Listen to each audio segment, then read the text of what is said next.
अस्सलाम वालेकुम, मेरा नाम सादिया है। मैं दूसरा मेरे अब्बू का कारोबार नहीं है। जिला पाकपतन रहने वाले हैं। असी 5 बहन भाई हैं। मैं सब तो वड्डी हाँ।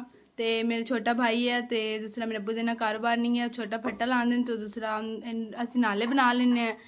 नाले 200 का विक जाता सर, एक दिहाड़ी दे एक बना लें। तो मैं सिलाई का कर लेंदी। मेरी सिलाई का मुकम्मल आंदा है। मैंने मशीन एक चाहिए, कोई अल्लाह का बंदा हो जो मशीन लैके देवे।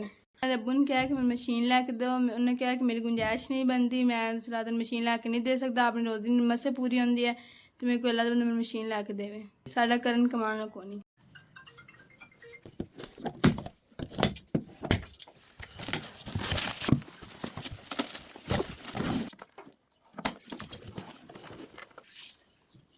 वैसे मैंने तुम्हारी तरफ मोटर तो मशीन 20,000 की मिल गई है। मैं तुम दुआ दसा अल्लाह पाक तुम घना दे, अल्लाह पाक तुम्हारी कंपनी अगर चलावे ज़्यादा। मैं बड़ी खुश, मैं घर सर्कट चला सा। मैं इस वैसे तो बड़ी खुश हाँ। औखे वेले काम आए अल्लाह पाक इन्होंने इन्ना देवे, दे थोटे ना।